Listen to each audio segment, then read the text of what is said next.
All right, ladies and gentlemen, for those of you who by now are, I'm presuming, the front lawn and festival faithful, this is the last time this year I'll be doing this. So with all the energy you can muster, I will come center stage, wish you guys a big namaskar in the tradition that we have. And all I expect is the same energy and same namaskar in return. Should we do it? All right.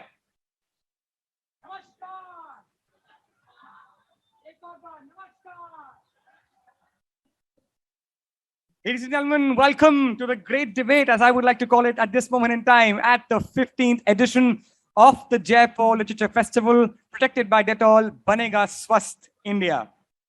Closing debate. Nehru remains the greatest Prime Minister of India. This session is presented by Dainik Bhaskar. The idea of contemporary India, whether agreed or disagreed with, we owe in great measure to a towering figure of the 20th century, Nehru. As a flame of the nationalist and anti-imperial struggle, a visionary of democratic socialism and secularism, and India's first and longest-serving Prime Minister, Nehru is inextricable from the discourse surrounding modern India. Nehru debated some of the most pertinent and profound questions of modern history and is himself one embodied. In life and afterlife, is Nehru the greatest Prime Minister of India? Is the question we're asking. And now I invite Sanjoy Roy, Managing Director, Teamwork Arts, to outlay the rules and regulations of this thunderous, hopefully, debate. Can I ask you all to join me in first thanking Rijul and Komal for looking after and being hosts to you all at the front lawn, along with all of the volunteers. And really a big shout out, whichever part of the world we go to, we always are told how wonderful our volunteers are.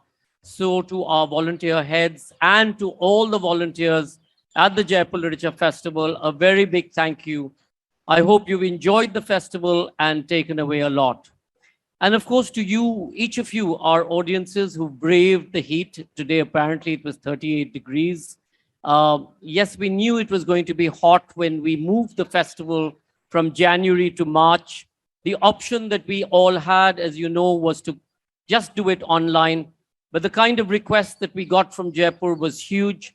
They said, please, for 2 years, we have suffered the consequences. Please come back on the ground. We really need the economics to work. And we agreed. And I do hope that you all were okay with the fact that it was hot, but it was still worth the while of coming here. So thank you, all of you. I know our colleagues in the merchandise area have been very sad that many of you haven't gone there because it's hot. So on the way out, if you can wander by there and do some retail therapy, I think it'll help them and their requirement for their economy. These 5 days have been absolutely amazing here at our new venue, Clark's. And I'd love to thank Asif and all his colleagues at the Clark's Hotel, Apurv, Timmy, and their family for really stepping up to the table and creating this wonderful family feeling here. So Apurv and Asif, to you and your colleagues, a big thank you.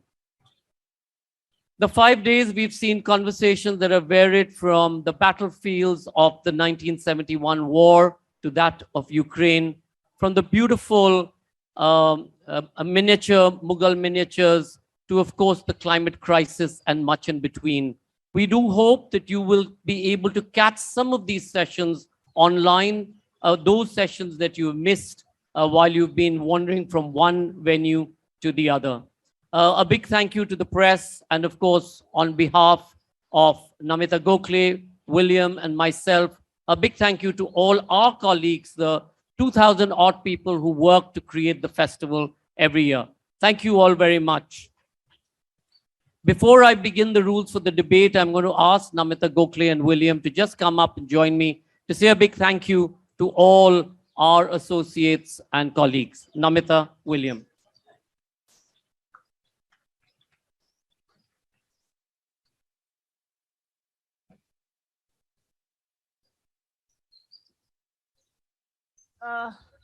Here we are, 5 days gone.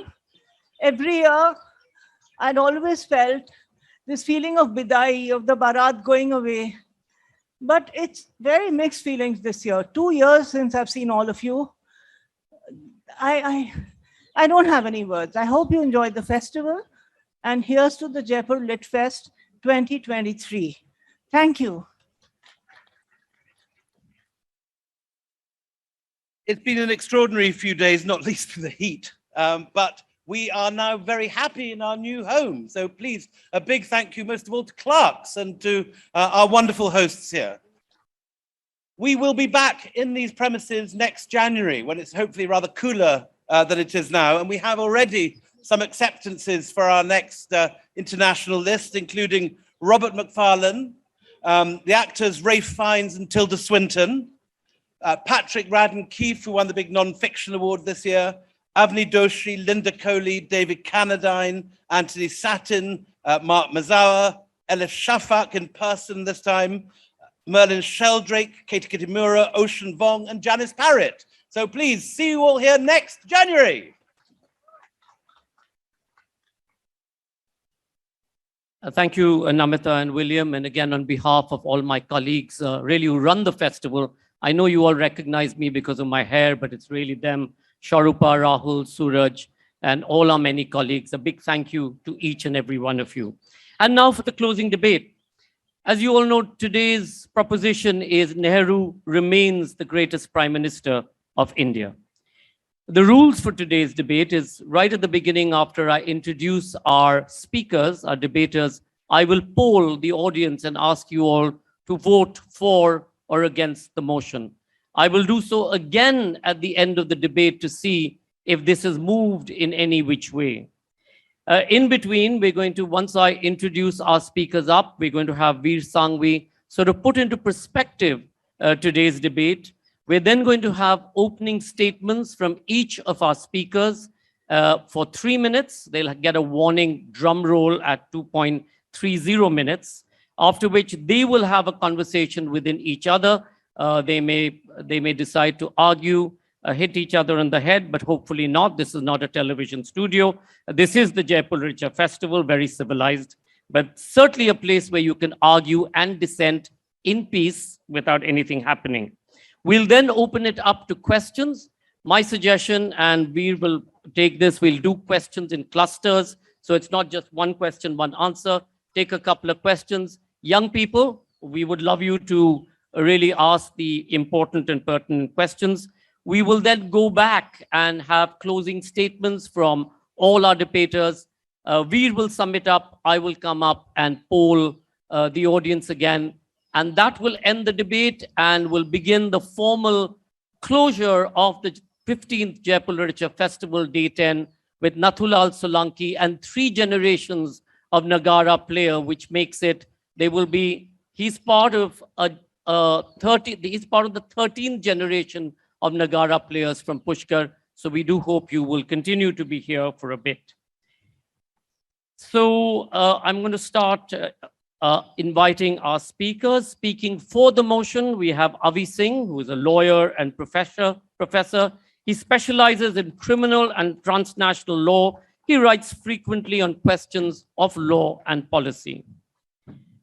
We have, speaking against the motion, Pinky Anand, who is a senior advocate with a diverse law practice. She was the additional Solicitor General of India for 2 terms and has represented the country in various national and international forums. An EXCO member of Lavasia, she heads the ADR committee. She's also a founding member of the BRICS Legal Forum, a graduate of Harvard Law School and INLAC scholar. She's an honorary professor of Amity Law School. Anand has received the French National Order of Merit by the President of the French Republic. She's also a social activist, a trustee of the Partition Museum in Amritsar, and has authored several books and promises to keep me out of jail. Next, speaking for the motion is Purushottam Agarwal, a former JNU professor and British academic fellow at Wolfenson College, University of Cambridge. He served as a member of the UPSC of India. He's the celebrated scholar of Kabir and Bhakti sensibility, and also of Nehru. His latest work, Kabir, The Life and Work of an Early Modern Poet Philosopher, is a bestseller. Agarwal's Who is Bharat Mata is an anthology of Nehru's reflections on the idea of India, with a thought-provoking introduction that takes the reader on a breathtaking journey into Nehru's mind and dismantles many frameworks of debate around Nehru. Speaking against the motion, we have Shazia Ilmi, the national spokesperson of the BJP, and was a member of the Aam Aadmi Party's national executive. Ilmi was previously a television journalist and primetime anchor at Star News. Speaking against the motion is Tripurdaman Singh. He is a British Academy postdoctoral fellow at the Institute of Commonwealth Studies, University of London, and a visiting fellow at the International Institute of Asian Studies, Universiteit Leiden. He's also the author of Imperial Sovereignty and Local Politics, the Bhadauria Rajputs and the Transition from Mughal to British India, 1600 to 1900, and 16 Stormy Days, the story of the First Amendment to the Constitution of India. His latest book is Nehru, The Debates That Defined India. Last but not least is Wajjahat Habbullah, a former chairperson of the National Commission for Minorities. Prior to this, he was the first Chief Information Commissioner of India. He was an officer of the Indian Administrative Service, IAS, of the J&K cadre from the 1968 until his retirement in September 2005. And he's served India and in India and the US. He recently released his book, My Years with Rajiv Gandhi, Triumph and Tragedy, published by Westland. Moderating today's debate is no less than Veer Sanghvi, one of the best-known Indian journalists who became the youngest editor in the history of Indian journalism. From 1999 to 2004, he was the editor of the Hindustan Times before being promoted to editorial director, a post he held till 2007, after which he continued at the paper as a columnist and advisor. His television career included several award-winning shows on the Star TV network, NDTV, CNN TV 18. Sanghvi has a parallel career as India's leading food and travel writer. His many books include the best-selling Men of Steel, Root Food, Madhavrao Scindia, A Life and Mandate, Will of the People, and his latest, A Rude Life, the memoir. Veer Sanghvi. Ladies and gentlemen, Nehru remains the greatest Prime Minister of India. So now to poll all of you. So I'll first ask for you to raise your hands if you feel that Nehru remains the greatest Prime Minister of India. Those who vote for the motion, please raise your hand. Nehru remains the greatest Prime Minister of India. Okay, the light is against me. So what I'm going to ask those of you who raised your hands to shout loudly that you believe and you're shouting for the motion that Nehru remains the greatest Prime Minister of India. And now for those who would like to poll against the motion and believe that Nehru does not remain the greatest Prime Minister of India, would you like to shout against the motion? Seems sort of equal right now. No, it isn't. No? No, it isn't. The motion has its purpose. One last time. Nehru remains the greatest Prime Minister of India. Those against the motion. Veer, to Look you. at the fans. All right.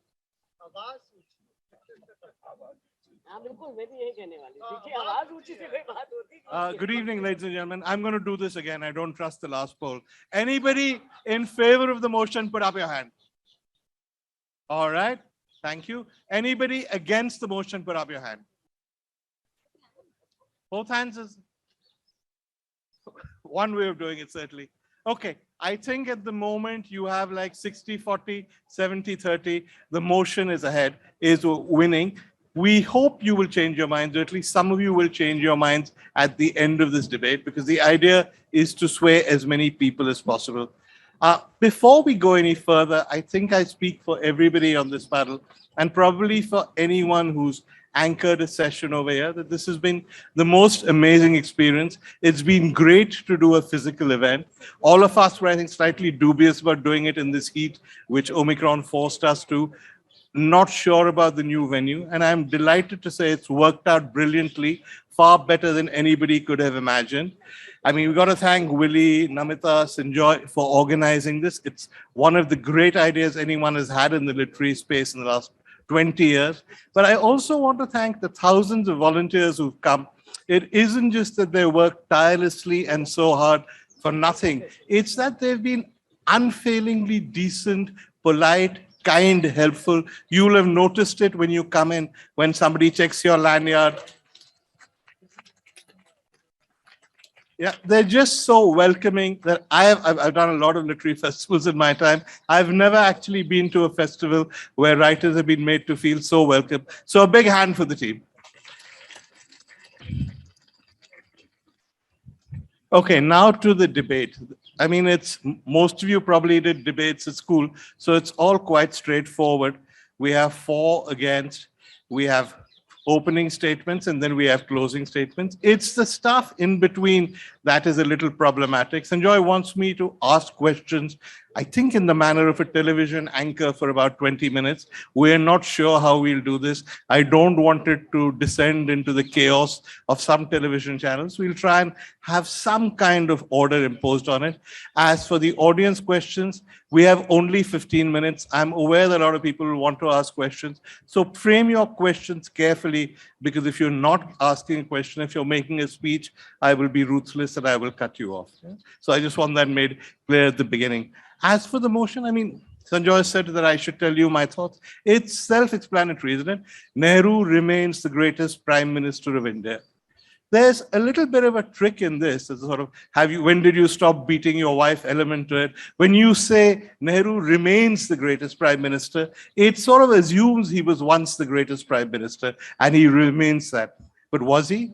I don't know. I think the people against this motion are going to challenge that. So I'll talk to you again about this as the debate goes on. But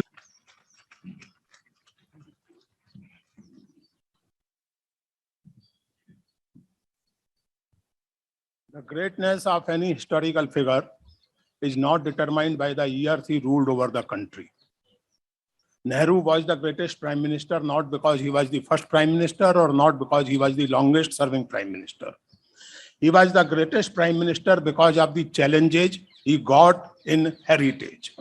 Just imagine the kind of problems, the kind of challenges India in 1947 was facing. I'll give you a couple of instances, couple of hints.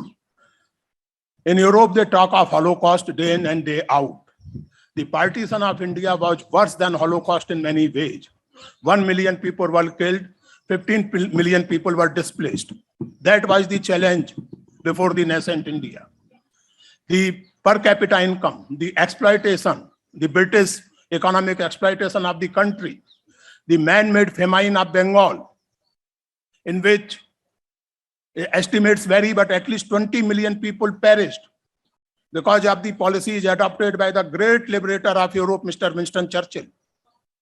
So this was the situation. And even before that, I mean, many people talk of the great contributions made by the British Raj in India, the stagnant, dark society of India, which got enlightened because of the British rule. To quote Mike Davis, who has studied the famines, the history of famines in the world, to quote Mike Davis, and on the basis of British government's own archives and records, he comes to the conclusion that between 1875 to 1900, in 25 years, at least 1.5 crore Indians perished because of the famines. So this was the kind of economy, this was the kind of polity. Then the great game in which Britain and after some time USA were insistent upon having their area of influence, in fact, their area of operation in South Asia, in order to maintain their strategy of curtailing communism. Under these circumstances, Nehru and his colleagues, it will be a great injustice for the limitations and forgetting his colleagues. It was a different kind of government than we have recent years. Nehru was not the boss. Nehru was truly first among the equals. Session is being ended with a Nakkara. Nehru remains the greatest prime minister.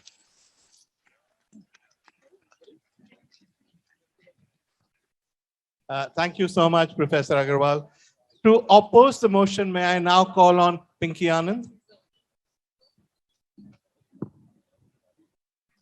Ladies and gentlemen, this is indeed a stage which questions a lot. This indeed is a stage and an audience which thinks of the past to divine the future. That's what Confucius said. Study the past to divine the future. It is this generation that questions. Nehru remains the greatest prime minister, as Sanjoy rightly said, or we did, I'm not sure. Was he the greatest prime minister is an issue I think that would need to be done. Believe me, it is the most daunting task. To say that Nehru was not the greatest prime minister, or to say that he doesn't remain the greatest prime minister, the second one is easy actually. The first one is the tougher one. Nehru was the first prime minister of the country, the greatest. Chacha Nehru, a red rose, 14 November, Children's Day, benevolent, elitist, English speaking, giving in to the British as and when the occasion arose. Indeed, he had a charming personality and nobody can say any the less for him. But was he the greatest prime minister? Indeed, he wasn't. He started the monarchical rule in this country.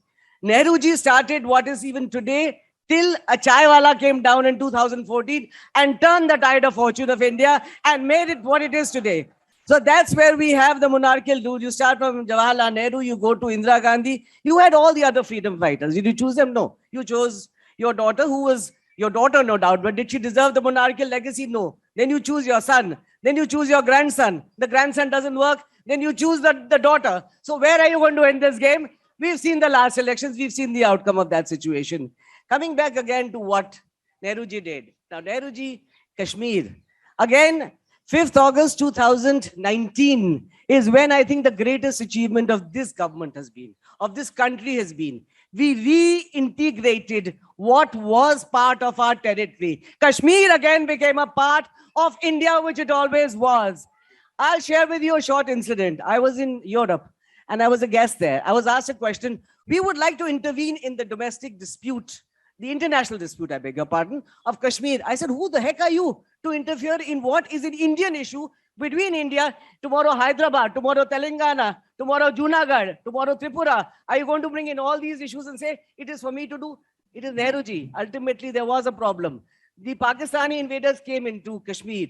They were taking, India was taking the Indian army, actually succeeded. But at that time, giving into the sycophancy of the British, Lord Mountbatten, go to the UN.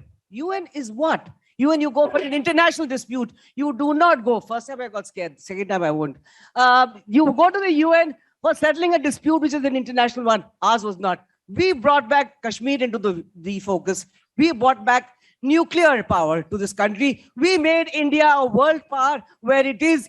Nehruji refused. US said, please take it. We'll give you loan. We'll give you everything. Make yourself one.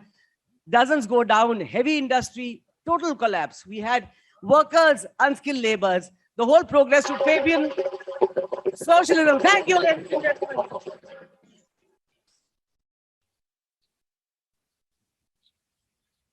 I have to call you, yeah? Avi, I have to like call you because I have to invite you to speak.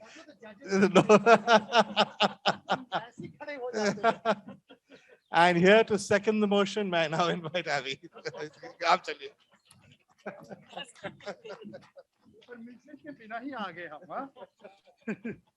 Is it on? Closer. सुनाई दे रहा है पीछे? हाँ जी. देखो जी, कश्मीर पर चर्चा हो रही थी तो बोल ही देते हैं पहले. After the Chinese war, most of the cabinet, whose descendants may be in one party or the other now, wanted a settlement with Pakistan because they thought we were too weak to fight Pakistan. And it was Nehru, who even the British and the Americans in their secret correspondence write, who was an obstinate rock for peace. Peace matlab compromise. And Vajpayee ji ne kaha hai ki Nehru would compromise, but never under duress. तो कश्मीर की बात अगर आज India के साथ है तो बड़े लोगों का इसमें हाथ है, पर नेहरू का प्रथम हाथ है. अब त्रिपुदमन जी तो हमारे दोस्त है. He said we are all Nehruvians, which is true. He is the pole axis of the modern republic. Even those who are against him will speak only against him. When he died, the Indian High Commission spokesperson said, it is like for us the shattering of the Himalayas. I'm sure he would have reprimanded that spokesperson for the hyperbole, which is a measure of Nehru. So I will have to be faint in my praise. Pratapbhanu Mehta has written that of people like Lincoln, Roosevelt, and Nehru, men like them could gather the tides of history to articulate and preserve something that remained and offer an enduring beacon of hope. His articulation of India is what endures today. मैं मोहित सत्यानंद से पूछ रहा था कि what can I say about Nehru? Because मेरे को 3 दिन पहले पूछा गया. And he said, as a child of the 60s, it is the love of him. The great bulk, Crocker writes that the great bulk of the people of India sensed, and they never lost the sense, that Nehru only wanted to help them and wanted nothing for himself.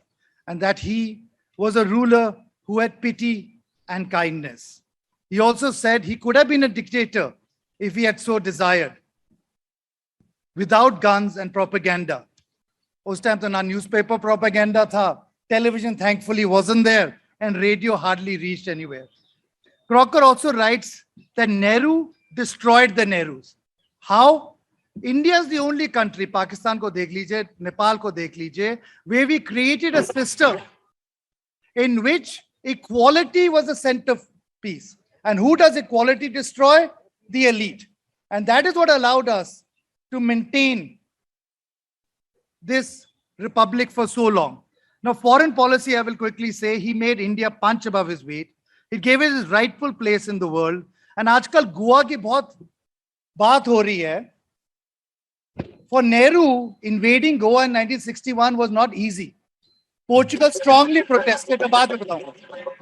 Thank you.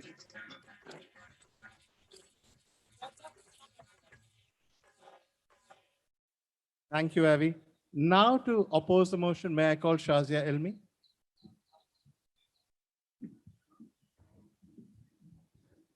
Shukriya.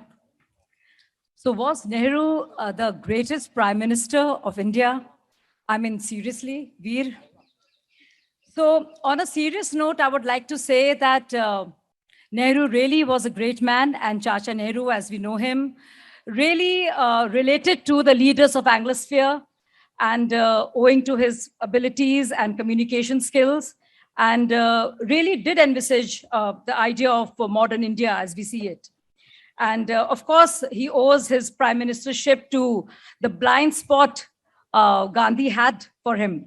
But I could talk about many, many follies. Some would call them oversights. I could talk about Pakistan policy. I could talk about partition. I could talk about the accession of land to China. I could talk about the choice of cabinet. I could talk about the first foreign minister, Krishna Menon. I could talk about the first finance minister, C.D. Deshmukh. But you know what I would like to speak about? And something that still bleeds us as Indians, as a nation, not that the Pakistan policy, the Kashmir policy, the China policy, partition itself does not affect us till now, but something that really affects us, and something that is still consistent with the way Congress and the so-called secular parties run the country. And really, I don't know about the proposition and the wording of it, but I would really like for us to re-look at this word secular and secularist here. While I have a problem with Nehruvian socialism, and I think it would be one of the mistakes, and I would love to punch the punch shield, so to speak, but the codification of Hindu code bill that Nehru talked about himself, and he himself admitted that that was my greatest gift and achievement. But that of the civil code, which he said is something that he enshrined and ensured would remain as a directive principle, which means that the Muslim women and Parsi women and Sikh women would not get the same rights, and Hindus would of course would be taken for granted, but we would not touch. And that was the Muslim because he himself said, Nehru said, we are not ready We are not ready to touch upon this. We have to have a consultative process. And he said that no Pakistanis will go to town and talking about it. So we still fight right now in this country. And we still talk about Shah Bano case. We still talk about triple talaq. And we still leave a community in abyss and despair just because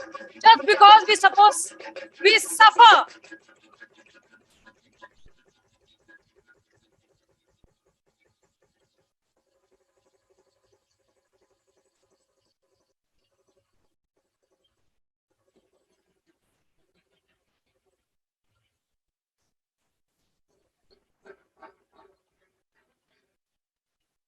Thank you, Shazia. The drum waits for nobody, but I would have liked to have heard what you said.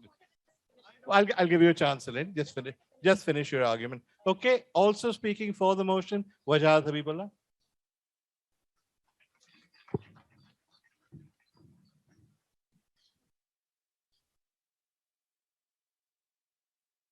Mr. V. Sanghvi, friends, Nehru remains India's greatest prime minister. Now, many people have spoken. Some have criticized this policy or that. Ms. Ilmi has been particularly vocal on the question of women's rights and so on. Yes, but who can ever say that the term of a prime minister, even the greatest of the great, was free of any controversy? Certainly, there will be those who will have differences of opinion about this policy or that policy. Now, Ms. Anand spoke eloquently about Jammu and Kashmir. I have personal experience with Jammu and Kashmir, and I'm afraid you are on fairly loose footing on that. But that we'll argue later, because that is not the relevant issue here. The relevant issue here is to qualify as India's greatest prime minister. What must we look at? This policy or that policy? No. How did Nehru find India when he became prime minister? How did India find herself when Nehru passed away in '64?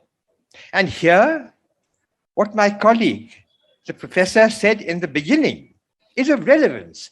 What India had Prime Minister Nehru inherited. It's no use talking about partition and all that went before, because he was not, he was partly responsible as being part of the political leadership, but not as prime minister. What he was responsible for were the consequences of the Great Bengal famine, about which the professor has spoken in so much detail, and partition, the culmination of this great colonial rule, of which some countries are so proud. And for this, to really understand what that legacy was, I can do no better than to refer you to the work of our great author, William Dalrymple, who is here, The Anarchy. Mind you, what the first 150 years of British rule was an anarchy. And then the work by Shashi Tharoor, my friend, An Era of Darkness. That is the India which Jawaharlal Nehru inherited. And what did he leave for us?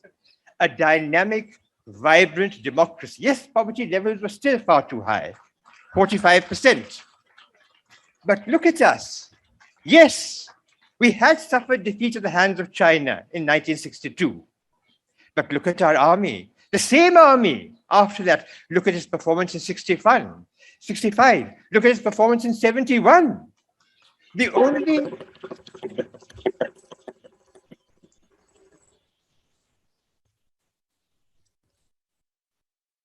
Thank you, Wajjahat. I actually wanted to see if any speaker would finish before being drummed out. So far, no. All right. And yeah, you did, yes. One did. No, Professor Agrawal did. Disciplined academic, no person who knows. All right. Our last speaker of challenge accepted. All right. Our last speaker of the day. Oh no, of this round certainly, Tripurdaman Singh.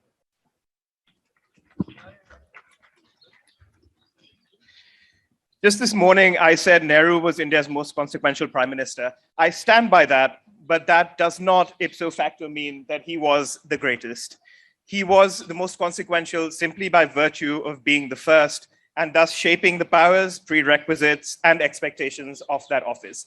He inherited an unprecedented blank slate. Obviously, no one inherits a complete blank slate, but as blank a slate as it was possible to inherit. The only way to really judge him is not by saying whether he was the most consequential or not, is by asking whether he generated the best outcomes with the attributes, assets, and circumstances he inherited. I differ with the proposition in saying that he didn't just inherit challenges, he inherited a lot of assets as well. These include his tremendous stature, his huge goodwill, huge political capital, no political challengers, and apart from partition, for most of his tenure, a generally favorable political climate and generally favorable circumstances, a supportive press, and so on and so forth.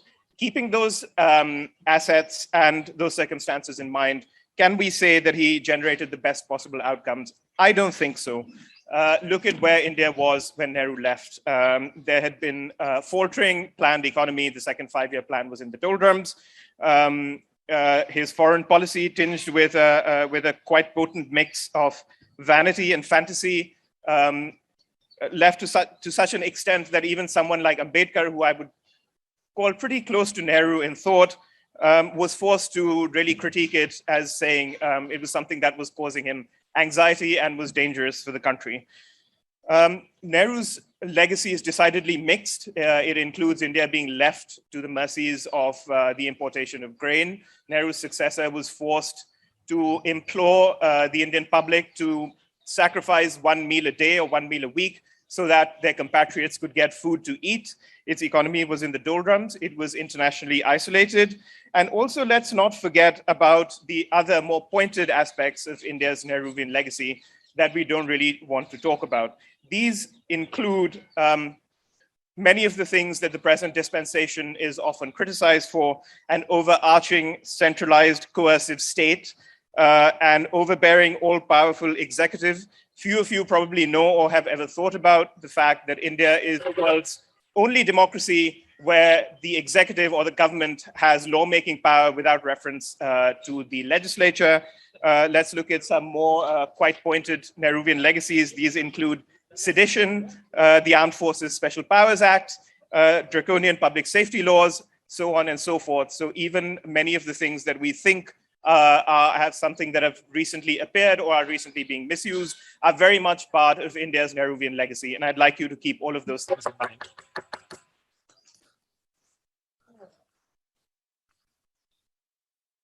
Thank you. Almost, right? You drummed out at the last sentence. All right.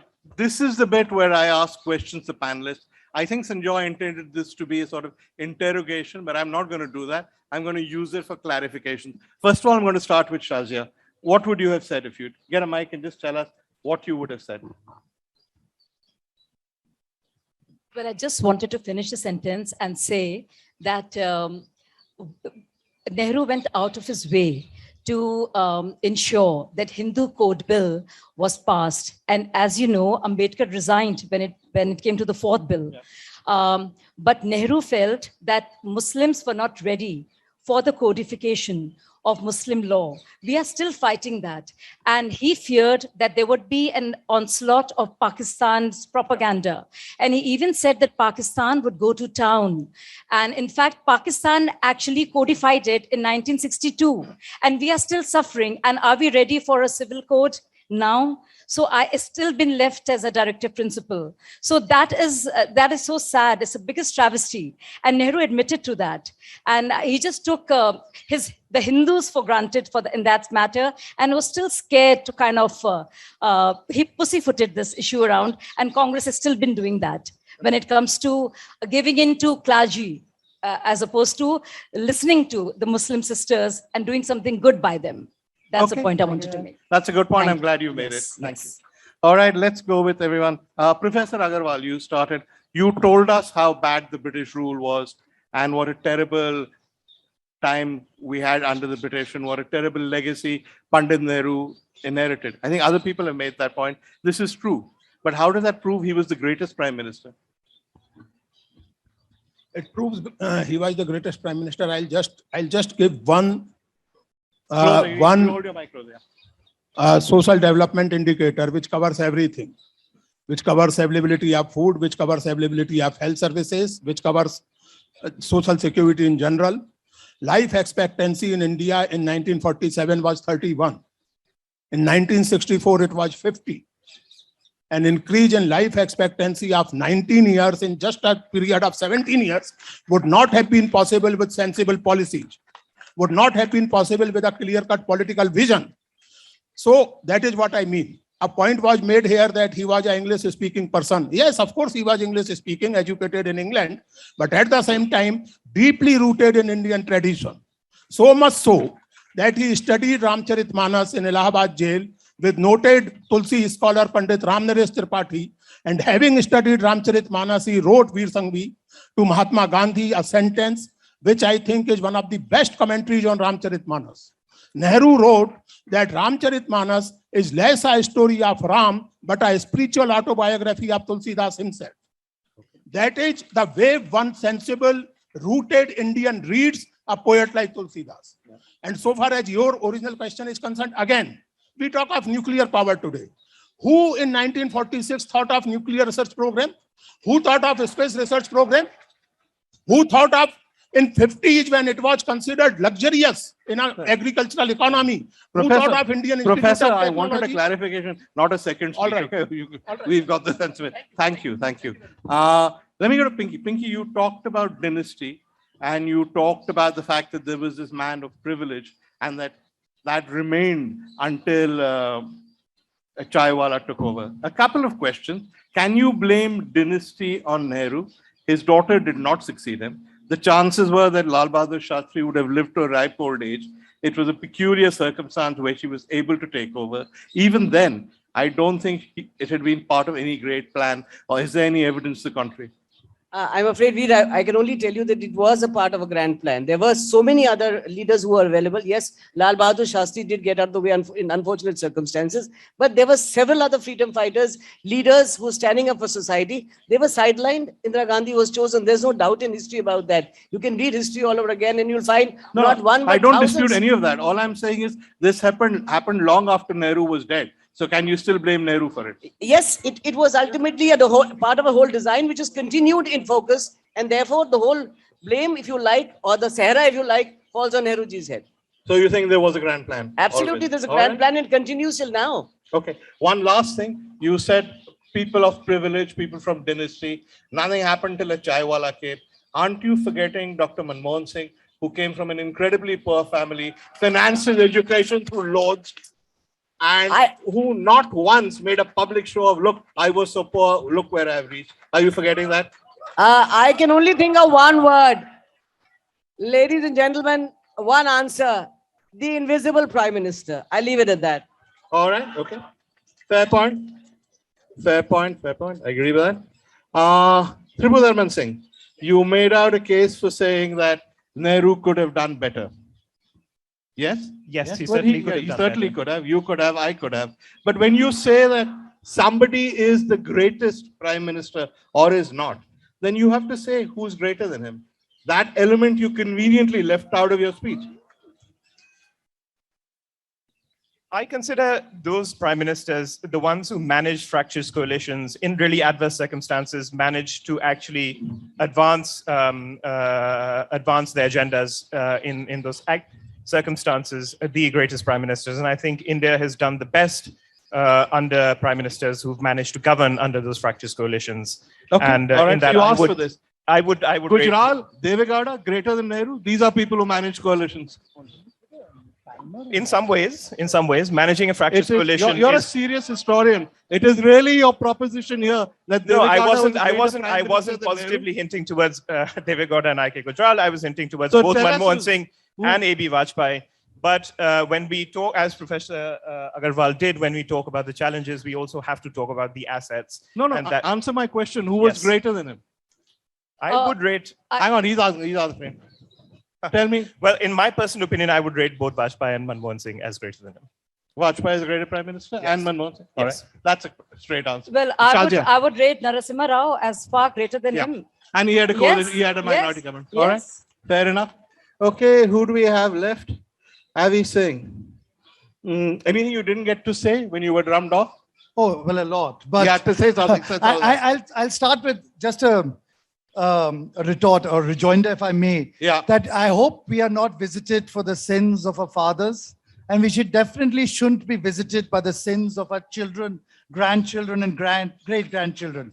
So to blame Nehru for whatever his great-grandchildren are doing today does disservice, and we should only answer this based on what Nehru did, not what his daughter did or grandson did or great-grandchildren are doing. But one other point. Hang on. There's an obvious counter to that, which is, would Rahul Gandhi be where he is today if he wasn't Nehru's great-grandson? But we as a people chose to give that to him. I mean, if nobody elected Rahul Gandhi to anything. He lost his own seat. So we didn't choose him. I'm not arguing for Rahul Gandhi. I'm talking about Nehru was you dead. yourself gave the example. No, but of Nehru was generation. dead when Indira Gandhi became prime minister. Not to blame dead people, even in the new criminal laws that we are pushing through in this country, would be a bit unfair. But one last thing. One last thing I want to say. Nehru placed Ambedkar into the Constituent Assembly. All right. He put Munshi in the Constituent Assembly. He made Ambedkar president. He didn't need to. He put his greatest rival and the founder of the Bharatiya Jansangh, Shama Prasad Mukherjee, both in the Constituent Assembly as well as in his cabinet. This was a sign of a man who wanted to rule through consensus. And it is a sign which we are not in because of a polarized time, but he pleaded and cajoled them to be on a side he took. Then I take that point, but Narendra Modi has done the same. People like Jyotiraditya Scindia are now on his side. If you believe that, I've got a bridge to sell you something. Okay. Shazia, come on. Yeah. So going back to the historical perspective and not coming to Modi ji, I would just like to quote Maulana Azad and see Rajagopalachari. And Maulana Azad did say in his autobiography, which was published posthumously in 1959, it was a mistake on my part that I did not support Sardar Patel. We differed on many issues, but I wish I never committed the mistake of supporting Jawaharlal Nehru, which gave Mr. Jinnah an opportunity of sabotaging the plan. Yeah. And I must quote C. Rajagopalachari, who said the same thing. And friends, talking about consensus is really rich, Avi, sadly, because 12 out of 15 state Congress working committees voted for Sardar Patel. Out of the 3, they did not vote for Nehru. It was Mahatma Gandhi who told Sardar Patel to withdraw his nomination, and Nehru was imposed. So that had nothing to do with consensus. And when you talk about another contention, yes, when there are choices, in 1950, and Nehru was not a generous person, but he was very charitable with India, not with himself. In 1950, when USA made a proposition to offer United Nations Security Council seat to India, Nehru refused. In 1955, when erstwhile USSR made a similar offer, I think you made your point. All right. So you're a historian. Is this accurate? Yes and no. Let's discuss the no. Why isn't it accurate? Well, because I don't know about the USSR, but there was a US proposal that India and Nehru said no. Nehru said no, and so did Vijay Lakshmi Pandit. Fair enough. So we've got some support here. My history is. I know this side is itching to rebut that. Hang on. I need to just add on one part. It's on. That India refused, rather, Nehruji refused. I don't think we can just take Shazia mic. We can't hear you. It was ultimately given to China. But for this position, India would have been the first Asian nuclear power that existed. So forget what Nehruji did thereafter. It is only 1998 that Pokhran explosion was done, making India stand in that place. 62 war happened because of this. 65 war happened because of this. Nehru lobbied for China. Shazia, you can't make a second speech. The historians on this side are looking very agitated. Professor. Yeah. I would like to quote Sardar Vallabhbhai Patel first of all. In 1949, he wrote that Nehru is the leader of our legions, commander of our legions. And Gandhiji, Bapu, made him our leader, and history has proved that Bapu was absolutely right. This is Sardar Vallabhbhai Patel in 1949. On 15th of December 1950, Sardar passed away, On 5th of December, he told his trusted lieutenant and a critic of Nehru, Mr. V.N. Gadgil, he told him that make me a promise. I'm dying. I'm not going to survive long. Yeah. So make me a promise. Gadgil said, what promise you want from me? Come what may, you will not leave Panditji. This is Sardar Vallabhbhai Patel for you. So yes, and Sardar Vallabhbhai Patel also made it very clear in a letter written to Nehru that there are people who play up our differences for their petty ends. I am quoting Sardar verbatim. There are people who play our differences for their petty ends, but we, both you and I, have learned to recognize, respect, and accommodate each other's viewpoints. That is how a consensual government is run, not by the writ of a dictator. All right. Okay. So the other point I want to make, Veer, Okay. the other point, very briefly. परमाणु बम मेरी जेब में रखा कलम नहीं है कि मैं निकाल के दिखा दूंगा. नहीं बता. So you do a peaceful nuclear explosion in 1974. You do a nuclear explosion in 1974. You declare your nuclear arsenal in 1998. The preparation had to start years before, which was done by Nehru in 1946.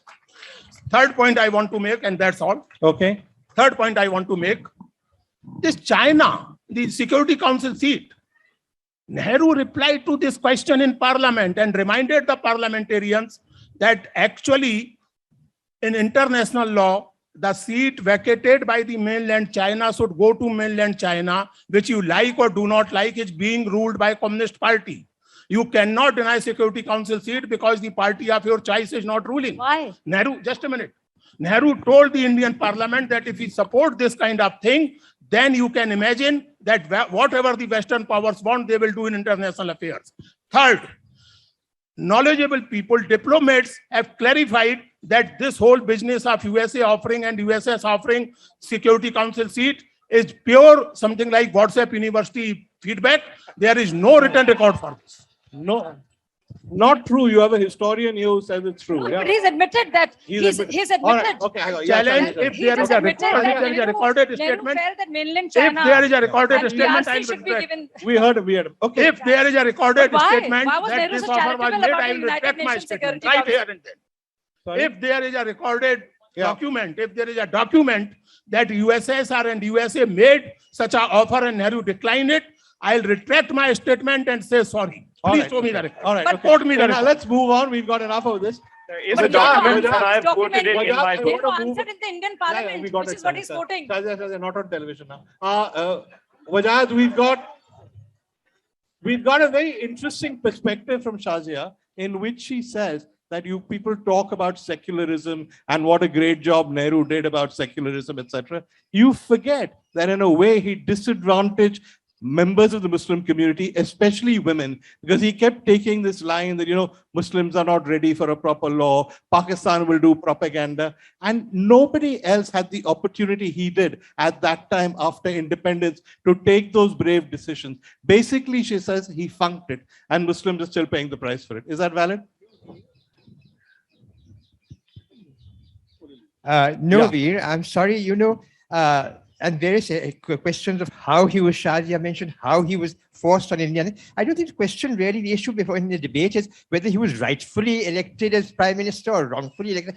The issue is, was he India's greatest prime minister? Yes, we can certainly argue the question of Muslim personal law. My great friend Shabana Azmi is one of the great protagonists of the Uniform Civil Code. But is that in any way adding to this argument? Was there a move for Uniform Civil Code at that time? There were issues that were discussed. So it is a directive principle. Yes, so it was discussed, right? That is why it included the directive principle, just like Panchayati Raj was. Panchayati Raj has taken time. This is a time that India had just become independent. Yes, you can argue this matter, but there's one point I wish to clarify, which has been made, and since it concerns Kashmir, I feel I must. Yeah. In June 1947, Sardar Patel who wrote to the Maharaja that you have not yet made up your mind about opting for this country or that country. If you want to opt for Pakistan, please do so, but opt for one or the other. The reason is quite clear. At that time, the two countries which were emerging, which had become clear that they were going to emerge, were busy in trying to amalgamate or integrate the princely states into their, and India had the problem with Hyderabad and Junagadh and so on, and Pakistan had problems of Bahawalpur and Swat. And the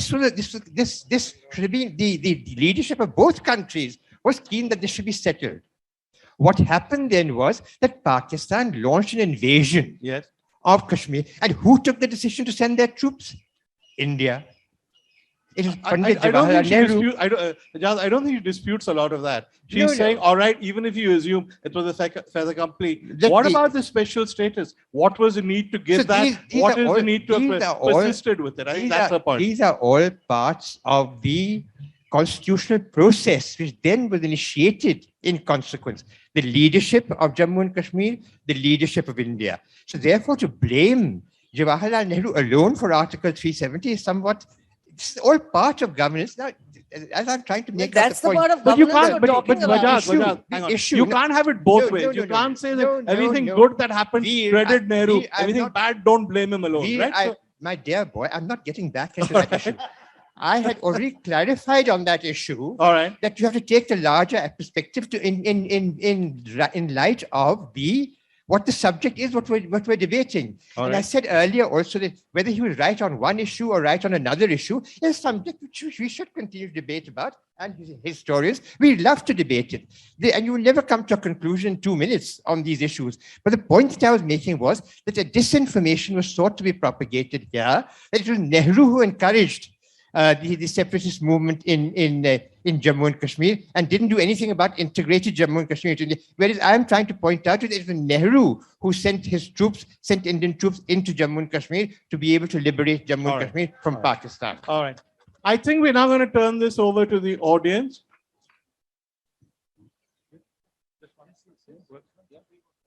Okay. Hi, can you hear me?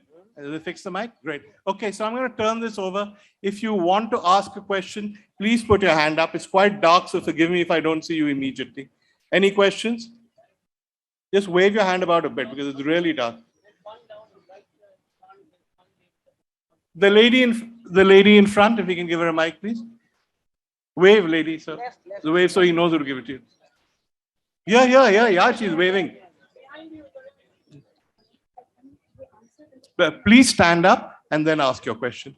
Thank you very much. It has been a very interesting discussion so far. I have a question which might be taking us a step back, but for any competition or any excellence best, the level playing ground is important. I think we don't have a level playing ground. The India we had then, the India we have now, the people we had then, the people we have now is definitely different. So can a level playing ground be set up, at least in words, and then we can proceed? All right, thank you. It's not really a question, but thank you. Somebody else? Nice. There's a lady over there in the second row.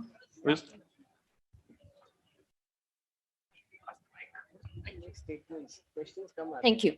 My question to you is that when you talk about greatness, so when you talk about greatness, and since it's comparative, so I'd like to bring back Mr. Veer's question. If not Nehru, who? And so when we talk about greatness, again, one of the measures that you could see is being visionary, like how Nehru ji brought Homi Bhabha, how he brought other visionaries either into parliament or promoted them to institutes or great places. So do you consider him a great prime minister, or do you consider people who put their pictures on big boards and everything and promote themselves? Who do you consider great? You know, they're just going to say Narasimha Rao and his vision for a new India. So they will ask, but we'll ask as a question. Who was?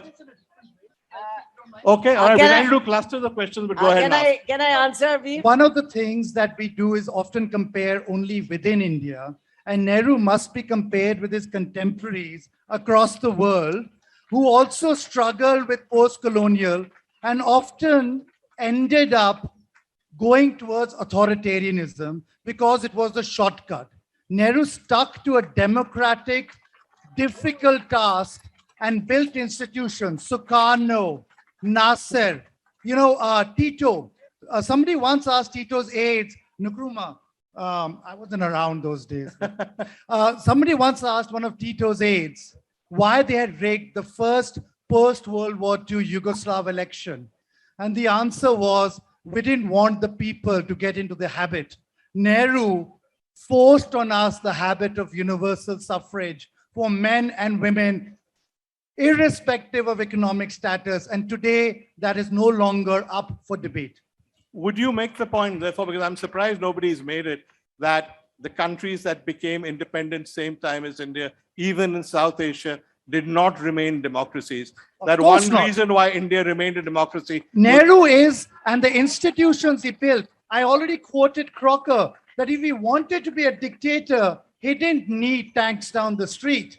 He just needed a flourish of his pen. Okay, fine, fair enough. We'll go back to the question. Gentleman sitting in the front over there.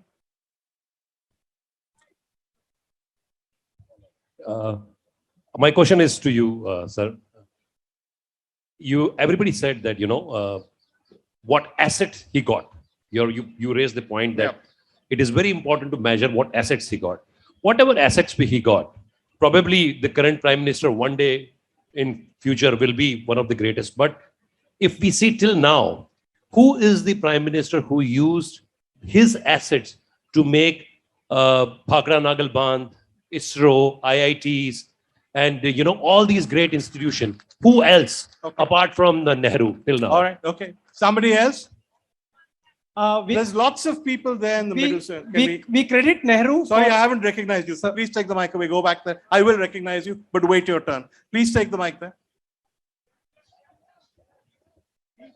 There, yeah, where they're all waving and jumping, yeah. Hello. Pinky, you stand corrected. Indira Gandhi did not take over from Nehru. She torn Congress into two parts and grabbed what belonged to her and made Congress ours. And my question is, India and Pakistan got independence on the very same time.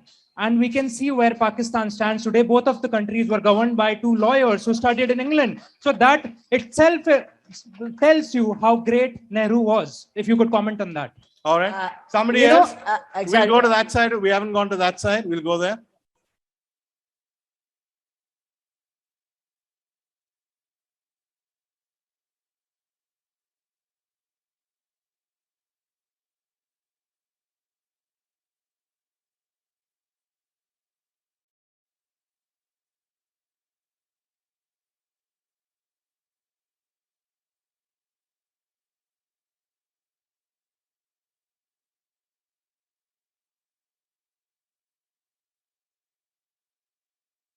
Just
call upon that Air Force and they call upon foreign aid. You can see during the 1962 war, during Indo-China war, what did Pandit Nehru do? We had an Air Force, completely active Air Force, but what he did, he asked USA for the help. But why? Sir, that's my question. Okay, thank you. Element of WhatsApp University there, but fair enough. A valid question. Okay, somebody else? Yeah. Okay, somebody else. One question. Yeah. My question is addressed to Ms. Ilmi. You say me the very reason that you're sitting here and talking about this is because we are a secular country. Yeah. And number two, let me tell you, secular is a word in the Constitution. Are you telling me that you debate that word and it should not be there? Okay, all right. Okay, we'll take one more question before I go back to the panel. Yeah, there was a gentleman in the front who got up to ask a question. He can ask it now. Yeah. Yeah. Yeah. We credit for all the good things done in this country. We rightly give credit to Pandit Jawaharlal Nehru, the first Prime Minister. But who will own up for the missed opportunities and the flaws which have happened? So who will own up for them? And if someone when has you to say missed opportunities, what do you have in the mind? opportunities missed. The opportunities I were there with know. us. So give me an example of these missed opportunities. There were many opportunities. Example. Like for example, we had the opportunity to fix the Kashmir crisis back then when it was not that complicated. In the beginning, when it was in the bud, then at that time we could have done something about it, but we couldn't do much about it. So you think it was very easy then? Fair enough. Okay. Somebody else with a question? One person there. We'll give one person there. Yeah. Thank you. Okay. All right. Okay. Thanks a lot, sir, Yeah. for giving me a chance. My question is, sometimes we just focus on we don't focus on the means. Sir talked about the liberation of Goa. क्या हमें 15 साल लग गए गोवा को liberate कराने में when Dr. Ram Manohar Roya was struggling for liberation of Goa. Independence के बाद हमें 15 साल लगते हैं मतलब गोवा को लिबरेट कराने में. क्या ये सही है? जो काम इतना जल्दी और फास्ट रैपिड पेस पे होना चाहिए था उन कामों को सालों साल लग गए. It was a so slow pace. So ideally, according to you, in 47, he should have done a surgical strike and got Goa back, right? Yeah, maybe. Yeah, okay, fair enough. Valid point of view. There's somebody in the front. I'll come to you. I'll come to all of you. Who was the lady in the front you said you wanted me to? Are we somebody? Who? They asked? All right. Okay. All right. Go ahead. So yesterday I had a talk with my teacher and Yeah. he was explaining me about Gandhiji and he said that You need to hold the mic closer. He said that Gandhiji was not a structural person. He did not give structure to the country, but he gave a vision. Yeah. Nehruji gave that structure to the country. Nehruji, post-independence, India was what? India was in rags. India was in shaps. But Nehruji gave that skeletal body to the country on which today we are standing, on which today we are proud of. Any say from Shazia ma'am or the ma'am sitting there, sir, I imagine, we thank Nehruji? we get your question. I imagine they would say the structure was not in India's best interest, or we'll Yes, ask them. yes. All right, Shazia, I there are second some that. questions. So, two answers. Yeah. So, I don't know, some gentleman said in a very clipped manner, mizzle me, you owe your presence here to secularism. Well, yes. So I would like to say to the gentleman there, Mr. Whoever you are, I was talking about Nehru per se. I was not questioning secularism. And secularism for me does not mean succumbing to a Muslim vote bank and being discriminatory to Muslim women per se. And it means that you do not, I'm very grateful that ghungat and practice of sati is done away with. But I also wished that so-called secular parties did something like the Triple Talaq bill that has just happened now and did not overturn the version, the Shah Bano case verdict what happened in 82. I wish they did not did that. I wish the secular parties cared less about the Marxist leftist nexus and more about the Muslim women too. Only and did not care about just the vote bank politics. That's what I meant. So that is not the victory of secularism. It's a victory of pathetic and filthy vote bank politics. Muslims are not vote banks. We are not minorities. We are equal stakeholders in country's progress. So, sorry, we are not members of a community. We are not a part of it. We are whole and complete stakeholders. That's what I wanted to say. That is what secularism is for me. Got it? Thank you. Forcefully said. The proposers of the motion, many historical statements have been made. The Air Force, Indian Air Force was not used in 62. We asked the Americans to use their Air Force instead, etc. Would you like to correct some of those or counter them? One of you? Professor, you're probably the best place. You'll speak on Goa. All right. About Goa, before Ravi says something, let me remind the audience that Goa was a Portuguese territory, not a colony. In international law, there is a difference between a territory and a colony.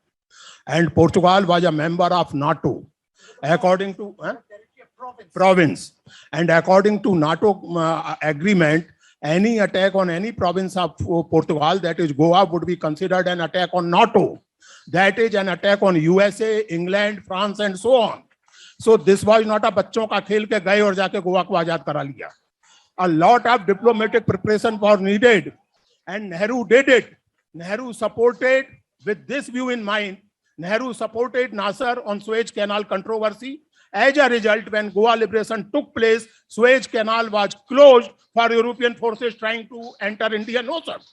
So things in a democracy, when you are a prime minister and not a scholar of WhatsApp University, you think and act differently. That is about Goa.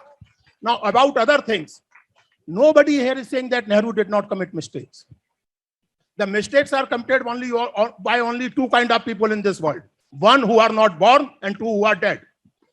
All other commit mistakes.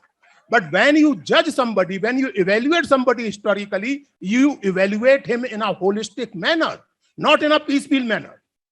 I am a good scholar, I am a bad scholar is not evaluated by my performance in this debate.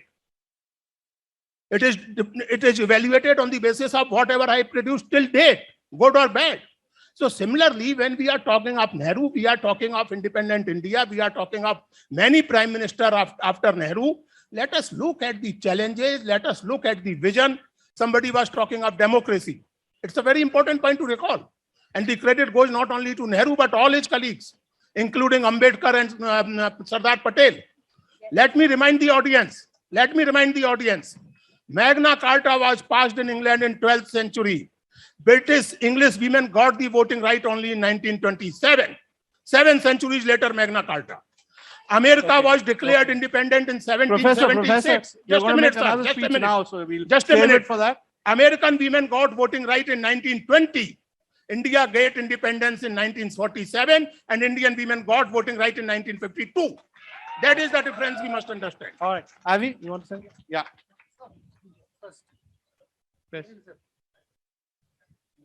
I mean, I just wanted to, there's a lot of being historical facts and why couldn't this be done? But Goa required a real coalition building that was done between 55 to 61 after the massacre of the unarmed protests that entered Goa, where Nehru basically used diplomacy to try and push all of NATO's members to force Portugal to concede. And when they were not able to, then they did not enforce the defense. And even we know that even Putin can't go against NATO. I mean, he's not going to attack Poland. So this was the only attack on NATO that I know historically that has not been retaliated against. The other thing was that Portugal actually took India, because it was a province, to the International Court of Justice, and they had a very fair case. Yeah. And that case was only withdrawn after Salazar died and Portugal became a democratic country. So these things are not so easy. We had a very weak army. Most of our military assets had actually gone to Pakistan because Punjab in the Northwest Frontier Province was. So I want to say enough about Goa. It was just one question. Let's go. Yeah. I think it's been more than conclusively demolished. You had asked the question regarding the use of the Air Force to the 1962 war. Yeah. Now that, my father was in fact, he just retired from the army at that time, but I knew the entire army leadership at that time. The question wasn't even raised at that time that the Indian Air Force could take on the Chinese at that point. It is a question that has been raised in present debate, yes. Certainly it can be considered and shown the... No, I accept that, but his argument was that we said this about the Indian Air Force, but then asked for the US Air Force to help us. No, that would depend upon why should we use the US Air Force, that we wanted to call in the US Air Force. I don't think we wanted to call in the US Air Force. They were asked to stand on alert, yes. But the question the point that I wanted to make is I wanted to thank Shazia Ilmi for declaring herself the spokesman of the Muslim community. I also happen to be a Muslim, and I'm afraid I don't agree with the word which she says. But anyway, I'm probably not. That's a bit unfair. No, she spoke as a Muslim. She never said she was the spokesperson of the community. We Muslims. answering a question. She said we Muslims cannot No, accept. I did not say, I did not say You that. did say that? All right, go on. Wajjahat, You make did your say point. that? Let's not make this a That's my personal point. battle. Yeah. So what are you saying? As she says, we Muslims are not, we should not function as a community. That means they are functioning as a community. We are not going to, and that's what she said. But Wajjahat, the point she made was that Muslims are equal citizens of India. course we are. asked to be treated as equal citizens, not as a vote bank or minorities to be appeased. I mean, we that's not so asked- unreasonable, is it? Okay, even if she said that, we ask. She's therefore speaking for the Muslims that is what we ask. What does she know that all Muslims are asking for that? Yeah, but you're not speaking for the Muslim No, I'm not community saying either. that, but I'm only simply saying that I'm very thankful to her that she claims to be spokesman for the Muslim community. She hasn't said that, but never mind. Your side, Shazia, you've had your say. Any of the two others want to answer any of those I questions? just want to Yeah. answer one short question which came from the pillar. I don't know the gentleman, I'm sorry. But anyway, the question near the pillar, sorry. The question was, did India do much better than Pakistan because of the policies that were pursued after the partition? And India went far ahead in terms of progress, whereas Pakistan remained stagnant as far as economic welfare is concerned.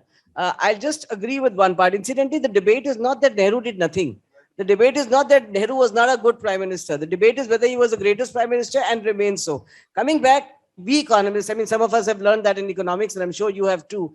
Ultimately, protectionism proved to be a boon for India. Because of protectionism right up till 1991, we actually had a gain and were able to develop our institutions. So to that extent, the policy that was pursued of protectionism was a positive feature that was exercised. All right. You want to quickly come in because we have been Just told the two question quick- hour is over. Yeah. Yeah, just 2 quick points. Someone asked, how do we judge who is the greatest and what does it mean to be the greatest? I said this in my opening remarks, and I still maintain that the only possible way to really judge, I'm not really in the business of judging. Then why are you taking part in this debate? Professionally, as a historian, I'm not in the business of judging, but the only possible way to make this analysis is to see whether someone generated the best outcomes given the assets, circumstances, and attributes that they had. And I maintain that by that standard, I don't consider Nehru to be the greatest prime minister. Secondly, someone asked about the seat in the UN. There was a proposal from the Truman administration. There are even letters between Ambassador Vijay Lakshmi Pandit and Prime Minister Nehru talking about it. Whether that proposal would have materialized, actually materialized in a Security Council seat or not, we can't say, but that proposal certainly was there. Nehru shot it out of hand. He considered it a mischievous proposal to generate conflict with China, which was then his primary foreign policy goal. And I think that's just the 2 points. Yeah. All right, fine. Thank you. Thank And you just for all lastly, your just one- questions. I hope you've had them answered. And those that haven't been answered, we're now going to do closing statements. Yeah?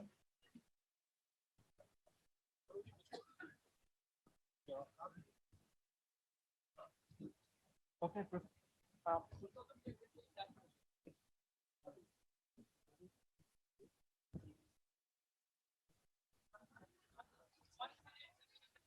1 minute, 30 seconds for a closing statement.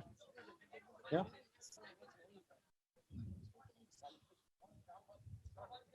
But first, we have to find your mic that works. Yeah. Check. No drumming unnecessary. Check. Are we audible? Okay, now, first, as a historian and more importantly, as a moral human being, I am very much in the business of judgment. I judge people. I judge actions, number one. Number two, I admit on behalf of Nehru that he might have been a visionary, but he was not Nostradamus. So he could not probably see that in 1991, Soviet Union will disintegrate. He could not probably see that in 1971, Pakistan will disintegrate. He was not Nostradamus. He did not know that at a certain point of time, this is going to happen or that is going to happen. Finally, not me, I want to quote someone who said, and I quote in Hindi, महर्षि वाल्मीकि ने भगवान राम को विरुद्धों का सामंजस्य कहा है. वे कठोर भी थे और कोमल भी, समझौता भी कर सकते थे और अड़ भी सकते थे. महर्षि वाल्मीकि ने राम को विरुद्धों का सामंजस्य कहा है. पंडित जी कुछ ऐसे ही व्यक्ति थे. ये पंडित जवाहरलाल नेहरू के बारे में कहा जा रहा है. पंडित जी कुछ ऐसे ही व्यक्ति थे और कहने वाले का नाम है श्री अटल बिहारी वाजपेयी। धन्यवाद। Well within the time. Pinky, your turn to rebut.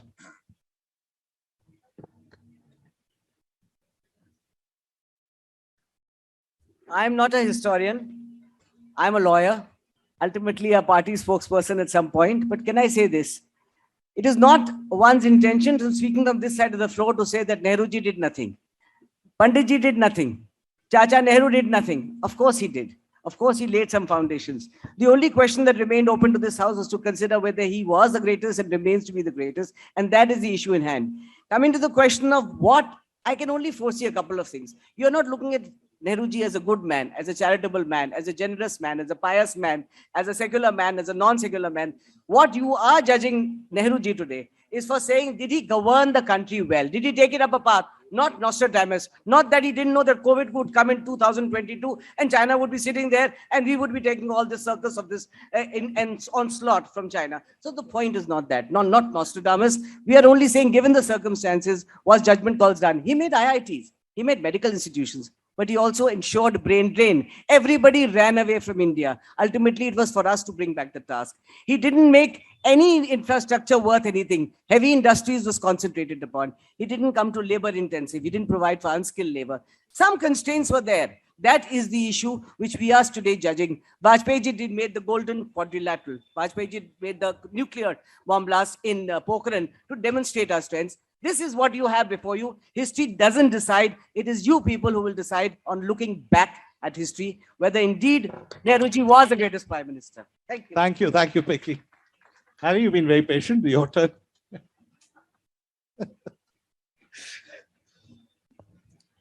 Patience was a virtue, Nehru didn't have either. He was known to be short-tempered. And in fact, during partition, there is a story that he took a gun, whether it was legal or not, who knows, and threatened to personally intervene against mob violence. So that showed a personal disregard, but also a man who could be short-tempered, but also could show great love. Now, everyone had set up India to fail in 1947. Nobody expected us to survive, let alone strive. And he had a vision of India that could go further than the existing problems. There were great men and some women in the cabinet, unfortunately too few women, who were great ministers, but none had that vision to surpass the existing circumstances in the difficult situation. Now, secularism has been brought up.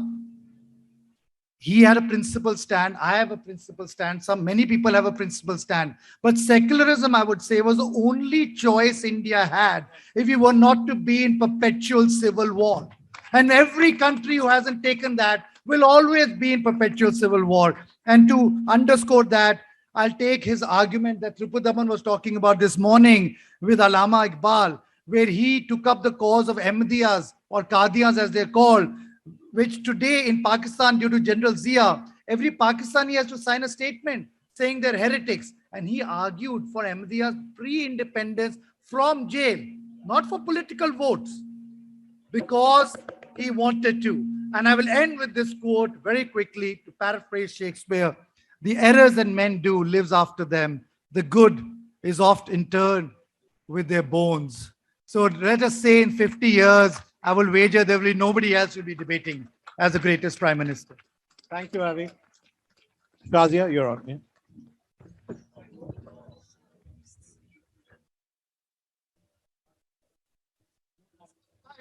Just embarrassed.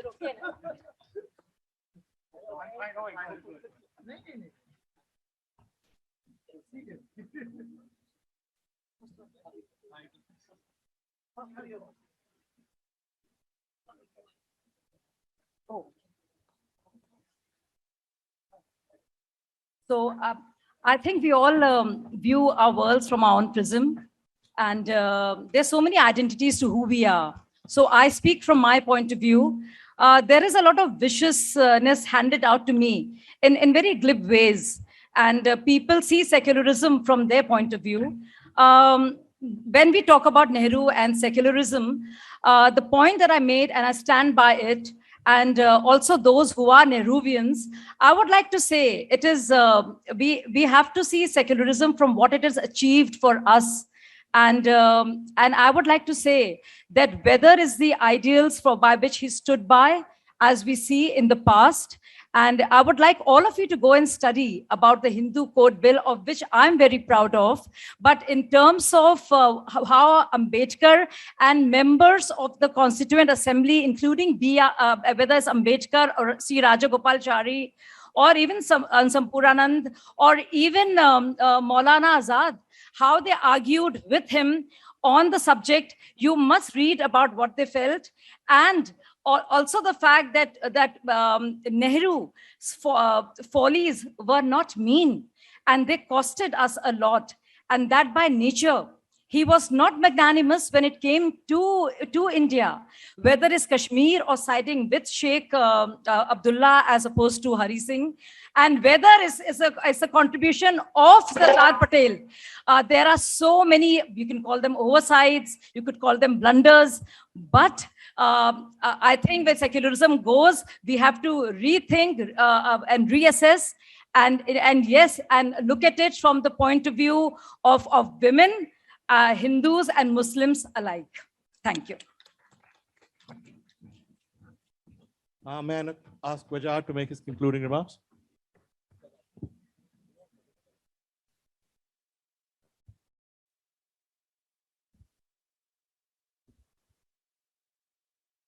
Thank you, Veer, and thank you all of you for sitting through this very exciting debate. But I would like to answer one question again, which Shazia has raised. I don't see that because I happen to be a Muslim, I must discuss the idea of secularism, except that secularism was not really part of the Constitution of India at the time that the Constitution was passed. It came in much later. Nor was the Hindu Code Bill part of the Constitution of India. It also came by a legislation which was much later and actually debated in Parliament. The fact is that we have to look upon this altogether as Indians and look upon the benefits that the era of Pandit Nehru had for all Indians, which is what I had started with. The question not is whether one community was better or worse than before, because that is not the issue. If we are wanting to say he remains the greatest prime minister, we have to then establish, which I have tried to do and others have also tried to do, and even the opposition has virtually conceded that Panditji left India a far better place than he found it.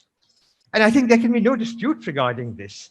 I think the idea is that and there have been certain names mentioned, when you say the greatest prime minister and you say that you dispute that, then you have to say that, okay, if you're not the greatest, who is the greatest? Certain names were mentioned. I was fortunate enough to work, in fact, very closely with both the names mentioned, which is Dr. Manmohan Singh and Mr. Narasimha Rao. Both, yes, were great prime ministers, but their successes and their failures have been widely discussed, and I don't need to enter into debate here because I myself was maybe part of those failures. But the point that needs to be noted is that none of them faced the kind of challenge which Pandit Jawaharlal Nehru faced. And therefore, none of their achievements can be described, despite the shortcomings, as great.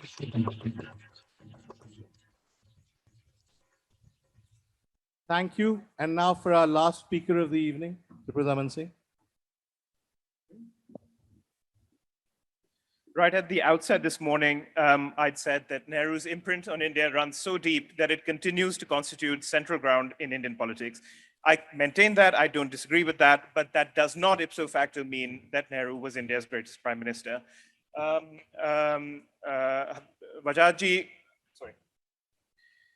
Wajjahat mentioned the challenges that Nehru faced. There were huge tailwinds that Nehru generated as well. We must acknowledge them. That include the lack of a political challenger, the huge political capital that he brought to the table, so on and so forth.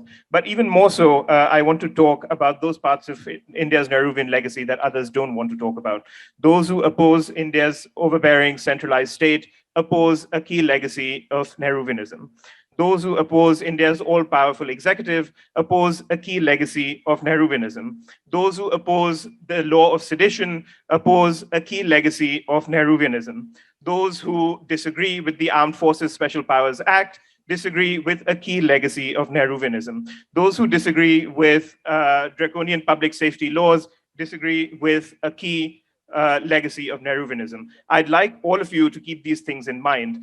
If you do disagree with all of these things, you are disagreeing fundamentally with India's Nehruvian legacy. You cannot be a votary of Nehruvianism and then say, well, these are terrible things. This is part and parcel of Nehruvianism, whether we like it or not. It comes as a complete package. It doesn't come for us to pick and choose from. Please keep this in mind as you vote.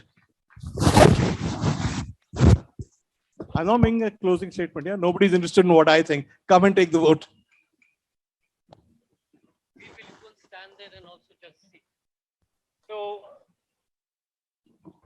Hello. So this is the time to vote again, the end of the debate. Just to thank each of our debaters for presenting both sides and to the audience for raising their questions. This debate around Nehru is one of the most important aspects of the narrative of today, which is the reason Namita, William, and I chose this as our closing debate. Once again, for the motion, if those of you who can yell and raise your hand, preferably only one hand, easier to read. Those of you who vote in favor of the proposition that Nehru remains India's greatest prime minister. Thank you. Those of you who vote against the motion that Nehru was India's greatest prime minister. I think it's very clear, Veer, that the motion has been carried. Thank you very much, ladies and gentlemen. Nehru remains the greatest Prime Minister of India. Thank you all for being part of the Jaipur Literature Festival. All our viewers online, thank you for your incredible support. And now on to Shrupa to close this, and to Nathulal Solanki for his wonderful music. On behalf of all of us at Teamwork Arts, on behalf of all of us at Teamwork Arts, I thank the city of Jaipur, government of Rajasthan, hotel clerks, Amer, team clerks, Amer actually, the family and the hotel team clerks, they've been fabulous. All our vendors, agencies and partners that worked through months and years really to put this magnum opus of ours in place. And thank you all, each of you, for coming to numbers to hear us say. Thank you. See you all next year on the 19th of January 2023. Confirm? Bol do.